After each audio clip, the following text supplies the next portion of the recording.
नमस्कार दोस्तों, अंतर्राष्ट्रीय उन्नत कृषि कौशल विकास संस्थान की ओर से आपका स्वागत है। मेरा नाम है अमोल खंदारे। आइए आज बात करते हैं तुलसी की खेती के बारे में। तुलसी की खेती के बारे में आज जानते हैं कुछ महत्वपूर्ण जानकारियाँ जो कि हमको एक व्यावसायिक खेती में सफल होने के लिए महत्वपूर्ण होती है। बाजार में बढ़ती मांग के कारण आज तुलसी केवल आंगन की नहीं रही, बल्कि इसकी मांग पूरी दुनिया में हो चुकी है। यह एक ऐसा पौधा है जिसकी जड़ें, तना, मंजरी, पत्ते समेत सभी भाग उपयोगी आते हैं। यही कारण है कि इसकी मांग लगातार बढ़ती जा रही है। मौजूदा समय में इसे कई रोगों के घरेलू नुस्खों के साथ ही आयुर्वेदिक, होम्योपैथिक और एलोपैथिक की तमाम दवाओं में अनिवार्य रूप से इस्तेमाल किया जाता है। इसके अलावा परफ्यूम और कॉस्मेटिक इंडस्ट्री में भी इसका इस्तेमाल खूब हो रहा है। यही कारण है कि आज तुलसी की खेती भारत में खूब की जा रही है। दुनिया भर में तुलसी की 150 से ज़्यादा प्रजातियां पाई जाती हैं। इसकी मूल प्रकृति एवं गुण एक समान होते हैं। भारत में पाई जाने वाली होली बेसिल या श्री तुलसी या श्यामा तुलसी कहा जाता है। उसके अलावा कपूर तुलसी, काली तुलसी, वन तुलसी, राम तुलसी, जंगली तुलसी, बोबई तुलसी, स्वीट बेसिल, इस तरह से बहुत सारी इसकी प्रजातियां पाई जाती है। तुलसी अत्यधिक औषधीय उपयोग का पौधा है जिसकी महत्ता पुरानी चिकित्सा पद्धति एवं आधुनिक चिकित्सा पद्धति दोनों में है। तुलसी के पंचांग की मांग दुनिया भर में इतनी ज़्यादा है कि इसकी मांग की पूर्ति बिना खेती के अब संभव नहीं है। तुलसी की व्यावसायिक खेती के लिए अगर मिट्टी की बात करें तो तुलसी की खेती किसी भी प्रकार की मिट्टी में आसानी से होती है, लेकिन व्यावसायिक रूप से खेती कर रहे हैं तो अच्छे जल निकासी वाली भुरभुरी व समतल, बलुई, दोमट, क्षारीय और कम लवणीय मिट्टी में आसानी से की जा सकती है। जमीन की तैयारी करते समय यह बात ध्यान में रखनी चाहिए कि जो जमीन की जुताई हो रही है कम से कम 10 से 15 सेंटीमीटर गहरी जुताई होनी चाहिए और जुताई होने के बाद उसमें जैविक खाद मिलाना चाहिए। तुलसी की खेती में जैविक खाद का ही इस्तेमाल होना चाहिए। इसमें वर्मी कंपोस्ट की खाद, नीम की खल, ट्राइकोडर्मा पाउडर और जिप्सम, इन सभी को एक मात्रा में अच्छी तरह से मिला देना चाहिए। वर्मी कंपोस्ट या केचुए का खाद हमारे ज़मीन में न्यूट्रिएंट्स प्रोवाइड करने का काम करता है। नीम की खल इंसेक्टिसाइड का काम करता है। ट्राइकोडर्मा पाउडर एक फंजीसाइड है जो भी हमारे ज़मीन में हार्मफुल फंगस है उसको मारने का काम करता है। और जिप्सम पाउडर हमारे मिट्टी को कंडीशनिंग करने का काम करता है। बीज की अगर बात करें तो तुलसी का बीज आकार में बहुत ही छोटा होता है और 1 एकड़ तुलसी की खेती के लिए 6 किलो बीज की आवश्यकता होती है। और बीज को लगाने के पहले बीज का उपचार करना ज़रूरी है। फसल को मिट्टी से पैदा होने वाली बीमारियों से रोकथाम के लिए बिजाई से पहले ट्राइकोडर्मा 50 ग्राम प्रति किलोग्राम बीजों का उपचार कर सकते हैं। तुलसी के बीजों का उपचार करने के पश्चात इसके रोपाई का समय आता है, जिसमें 2 तरीके होते हैं। बीज को हाथ से ज़मीन में फेंका जाता है और दूसरे तरीके में नर्सरी बना के पौध तैयार की जाती है और उस पौध को ज़मीन में लगाया जाता है।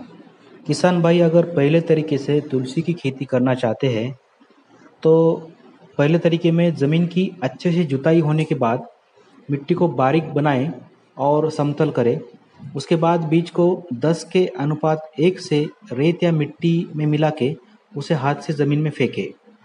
उदाहरण के तौर पे अगर हमने 1 किलो बीज लिया है तो उसको 10 किलो रेत में या फिर सूखी मिट्टी में मिलाकर उसको हमें हाथ से फेंकना है। तत्पश्चात सिंचाई करें।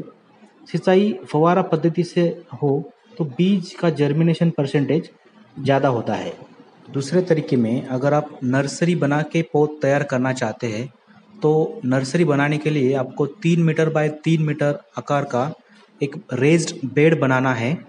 इस बेड को 10 सेंटीमीटर ऊंचाई तक रखना है। बेड बनने के बाद उसके ऊपर थोड़ी सी रेत ऊपर से छिड़कानी है। तत्पश्चात रेत और तुलसी के बीज को 10 के अनुपात 1 में मिला के उसको बेड के ऊपर उसका बीज का छिड़काव करना चाहिए। बीज का छिड़काव करने के बाद एक भीगा हुआ पुआल या फिर गनी बैग उसके ऊपर ढक देनी चाहिए और उसके ऊपर झारा से पानी का छिड़काव प्रतिदिन करना चाहिए। यह पानी का छिड़काव हमको 1 सप्ताह तक इसी तरह से करते रहना है। तुलसी की खेती में सिंचाई का भी अधिक महत्व होता है। जैसे गर्मियों में 1 महीने में 3 सिंचाइयाँ करें और बरसात के मौसम में सिंचाई की बिल्कुल आवश्यकता नहीं होती। तुलसी की 1 साल की खेती में लगभग 12 से 15 सिंचाइयाँ करनी चाहिए। पहली सिंचाई रोपण के तुरंत बाद करें और दूसरी सिंचाई नए पौधों के स्थिर होने पर करें। इन 2 सिंचाइयों के बाद बाकी सिंचाइयाँ मौसम के आधार पर करें। बारिश के मौसम में अगर जल भराव की समस्या जहाँ होती है उस क्षेत्र में पानी निकलना जरूरी होता है। तुलसी की खेती के खरपतवार नियंत्रण में उसकी पहली निराई गुड़ाई रोपाई के 1 माह बाद करनी चाहिए और दूसरी निराई गुड़ाई पहली निराई के 3 से 4 सप्ताह के बाद करनी चाहिए। और बड़े क्षेत्रों में गुड़ाई ट्रैक्टर से भी की जा सकती है। आइए जान लेते हैं तुलसी के कटाई के बारे में। तुलसी की कटाई 1 साल में 3 से 4 बार की जाती है। पहली कटाई पौधा लगाने के 3 महीने के बाद होती है और उसके बाद की कटाइयाँ 3-3 महीने के अंतराल से की जाती है। जब पौधे में पूरी तरह से फूल आ जाए तथा नीचे के पत्ते पीले पड़ने लगे तो उसकी कटाई कर लेनी चाहिए। पौधे को 15 सेंटीमीटर जमीन से ऊपर रखकर शाखाओं को काटें ताकि उनका दोबारा प्रयोग किया जा सके। भविष्य में प्रयोग करने के लिए इससे ताजे पत्तों को धूप में सुखाया जाता है।